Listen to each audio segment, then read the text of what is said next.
जनपद मुजफ्फरनगर में बिजली विभाग में संविदा कर्मचारी बिजली की लाइन पर तार जोड़ते समय करंट की चपेट में आ जाने से हुई दर्दनाक मौत, परिवार में मचा कोहराम। सूचना पर पहुंची पुलिस ने शव का पंचनामा भरकर बॉडी को पोस्टमार्टम के लिए भेजा। परिवार में एक व्यक्ति की नौकरी और आर्थिक सहायता की मांग को लेकर धरने पर बैठे परिजन। दरअसल आपको बता दें, मामला बुढ़ाना तहसील क्षेत्र के गांव फुगाना का है, जहां फुगाना बिजली घर पर संविदा कर्मचारी दीपक पुत्र मदन लाल की विद्युत लाइन पर तार जोड़ते समय अचानक करंट की चपेट में आ जाने से हुई दर्दनाक मौत, परिवार में मचे कोहराम। सूचना पर पहुंची पुलिस ने शव का पंचनामा भरकर बॉडी को पोस्टमार्टम के लिए भेजा। परिजन आर्थिक सहायता और परिवार से पालन पोषण करने के लिए एक व्यक्ति की नौकरी की मांग लेकर धरने पर बैठे। आइए आपको सुनवाते हैं मृतक के परिजनों द्वारा इस संबंध में क्या उनकी मांग है।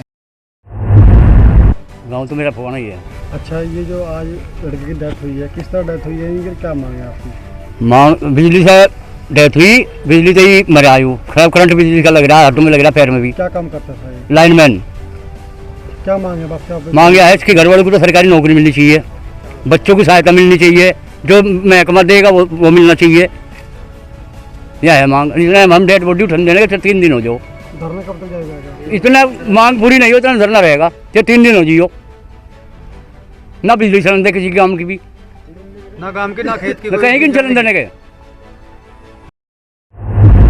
जनपद मुजफ्फरनगर में SIR फॉर्म भरने के बाद नोटिस लेकर ग्रामीण पहुंचे तहसील। वोटर सूची में हुई त्रुटि को ठीक कराया, भारी भीड़ देखी गई। दरअसल तस्वीरें आप देख पा रहे हैं, बुढ़ाना तहसील की तस्वीरें, जहां बुढ़ाना तहसील में तहसील क्षेत्र के गांव और कस्बे से SIR फॉर्म भरने के बाद आए नोटिस को लेकर ग्रामीण वोटर सूची में त्रुटि को ठीक कराने के लिए तहसील पहुंचे, जहां तहसील के कर्मचारी भी ग्रामीणों की समस्या का समाधान करते नजर आए। जहां ग्रामीणों ने अपने अपने सहायक कागज लगाकर मतदाता वोटर सूची में अपने नाम की त्रुटि को ठीक कराया। आइए आपको सुनवाते हैं इस संबंध में ग्रामीण ने क्या बताया। कहाँ रहने वाले हो? बंदवाड़े के जी। बुढ़ाना तहसील में क्यों आए, क्या मामला? नोटिस आ रहा था जी घर वाले का। कहाँ का नोटिस आ रहा है, किस चीज का है? ये इलेक्शन के इसके है जी, SIR का। वोट बनवाई थी, लेकिन ये है ना अनमैपिंग हो रही। जनपद मुजफ्फरनगर में साइबर ठगों ने एक व्यक्ति को अपना शिकार बनाते हुए 85,000 रुपए ठग लिए, और यह सारी वारदात मैसेंजर ऐप यानी मोबाइल फोन के माध्यम से 85,000 रुपए का पीड़ित ठगी का शिकार हो गया। जी हां, अगर आपको भी कोई साइबर फ्रॉड आपके साथ होता है तो आपके लिए यह जानकारी बेहद जरूरी। आप भी जानिए कि किस तरह से साइबर ठग भोले भाले इंसानों को अपनी बातों के झांसे में लेकर उनसे लाखों हजारों रुपए की ठगी को अंजाम देते हैं। दरअसल यह मामला बुढ़ाना कोतवाली क्षेत्र के गांव सफीपुर से सामने आया है, जहां पीड़ित मुकेश पुत्र दयाचंद बुढ़ाना कोतवाली पहुंचा, जहां पुलिस को उसने प्रार्थना पत्र देते हुए बताया कि उसके मोबाइल फोन में मैसेंजर ऐप द्वारा उसके परिवार के भाई होने की जानकारी देते हुए मैसेज पर उसकी चैट हुई है, जहां चैट के माध्यम से उसने बताया कि उसका भाई एक विदेश गया हुआ था, जहां उसकी डीपी उसके व्हाट्सएप फेसबुक पर लगाकर उन्होंने उनसे चैट किया और मैसेंजर के माध्यम से ही उनसे पैसों की डिमांड कर डाली। यानी पहले हैकरों ने उन्हें ये बताया कि हम आपके मोबाइल में और आपके बैंक खाते में 3 लाख रुपए की धनराशि भेज रहे हैं, जो आपको मैसेज कल रात 12 बजे तक आपके पास पहुंच जाएगा। और फिर अचानक उनका थोड़ी देर के बाद ही कॉल आता है, जैसे पीड़ित ने बताया कि हमें यहाँ किसी को 85,000 रुपए देने हैं, और हमें अगर ये 85,000 तुमने नहीं दिए तो ये तुम्हारा भाई हमारे कब्जे में है, यहाँ बाहर विदेश में पूरी उम्र जेल में रहेगा। जिसका झांसा देकर उसने 40,000 रुपए एक बार और 45,000 रुपए एक बार में उनको दिए गए बैंक खातों में ट्रांसफर कर दिए, जिससे वह मुकेश 85,000 रुपए की ठगी का शिकार हो गया। अब पीड़ित ने बुढ़ाना कोतवाली में पहुंचकर पुलिस को तहरीर देकर साइबर ठगों के खिलाफ कानूनी कार्रवाई की मांग की है। TCN न्यूज इंडिया भी आपसे अपील करता है कि अगर कोई बाहरी आदमी आपसे आपका बैंक खाते का OTP या आपके मोबाइल पर कोई OTP दिया जाता है तो आप उसको कृपया करके ना बताएं, और साइबर ठगी से आप बच सकते हैं। जैसे पीड़ित मुकेश ने बताया कि साइबर ठगी का शिकार वह 3 लाख रुपए के लालच में आकर 85,000 रुपए खो बैठा। TCN न्यूज इंडिया भी आपसे अपील करता है कि आप भी किसी साइबर ठग की बातों में न आए। ये साइबर ठग लोन कराने के माध्यम से, आपको मकान दिलवाने के माध्यम से और आपके बैंक खाते में पैसे ट्रांसफर करने के माध्यम से आपको बेवकूफ बनाकर आपके बैंक खातों से हजारों और लाखों रुपए की नकदी आपसे ठग सकते हैं। आप भी सचेत रहें, सतर्क रहें। जी, क्या हुआ आपके साथ? मेरे साथ धोखाधड़ी हुई और 40,000 एक और 45,000 एक। कैसे? भाई मेरे बुआ की लड़की की फेक आईडी से उन्होंने मैसेज किया मैसेंजर से, तो बोला भैया कैसे हो, मगर जी ठीक ठाक है। बोला वो मतलब अदर कंट्री रहते हैं, मतलब जॉब करते हैं, तो उन्होंने बोला कैसे हो, मगर ठीक ठाक है भाई। बोला घर परिवार में सब अच्छे हैं, मगर हाँ सब अच्छे हैं। तो बोला भैया मैं 5-7 दिन में आ रहा हूँ और मुझे मतलब आपसे कुछ ज़रूरी बात करनी है, मैं बताओ। बोला मैं तुम्हारे अकाउंट में कुछ पैसे डलवा रहा हूँ और तुम सेविंग के लिए और तुम उसे निकाल के दे देना। मगर ठीक है भाई दे देंगे। मगर कितने? बोला लगभग 6 लाख में हुआ, 6 तो मेरे अकाउंट नहीं दे पाएगा, तो तुम 3 डलवा दो। तो 3 बोला उसने पता नहीं कैसे कैसे करके 3 का मैसेज भेज दिया मेरे पास, उसका स्क्रीन कोड भेज दिया।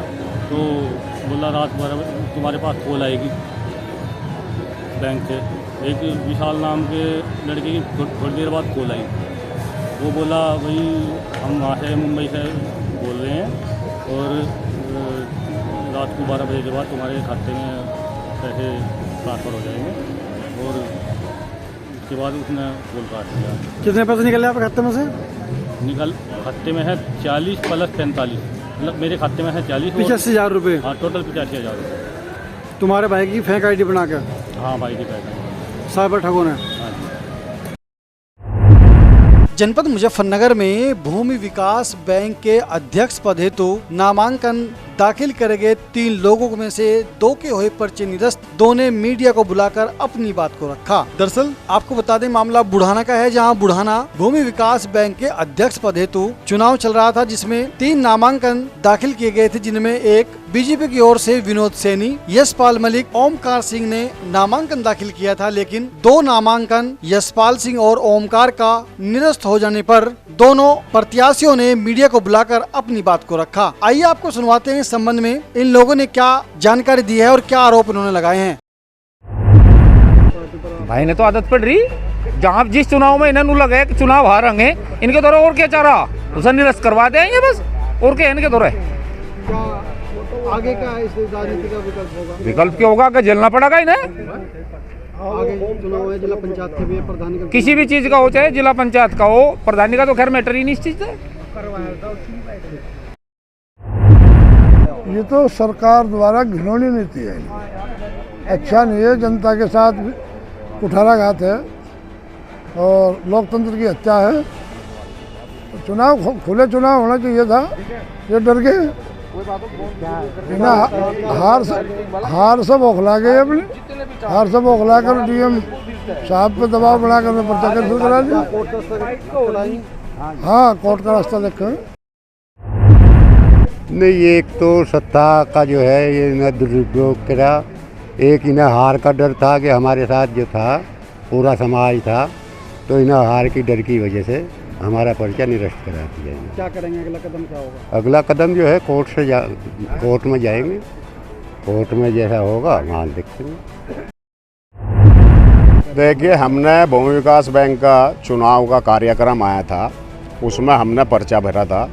पर्चा भरने के बाद हम पे बहुत दबाव बनाए गए कि पर्चा आप भरो ना, पहले तो इसी चीज़ का दबाव रहा। लेकिन हमने सत्ता के लोगों का दबाव न मानते हुए पर्चा दाखिल किया। कल पर्चा दाखिल करने में भी इन लोगों ने आनाकानी करी, अधिकारियों ने। जब हम पर्चा दाखिल करने गए तो उन्होंने खिड़की बंद कर ली, गेट बंद कर लिए। उसके बाद बड़ी नोक झोंक होने के बाद उन्होंने पर्चा हमारा एक्सेप्ट कर लिया। लेकिन आज फिर इन्होंने हमारा पर्चा, हमारे गांव से 2 पर्चे भरे गए थे, दोनों ही पर्चे बिना कारण बताए निरस्त कर दिए। बैंक में अगर ये कुछ कमी बता रहे थे तो बैंक इन्होंने 11 बजे बंद करा दिया कि कोई भी अगर कमी हम बताएंगे और बैंक इनकी वह कमी पूरी ना कर सके। तो तानाशाही चल रही है, सत्ता की तानाशाही के कारण ये काम हुआ और इसका खामियाजा इन्हें भुगतना पड़ेगा। क्या कोर्ट का रास्ता चलाएंगे? हाई कोर्ट जाऊँगा, 100% जाऊँगा, किसी कीमत पर नहीं मानूंगा और अधिकारियों को हाई कोर्ट में खड़ा करूँगा।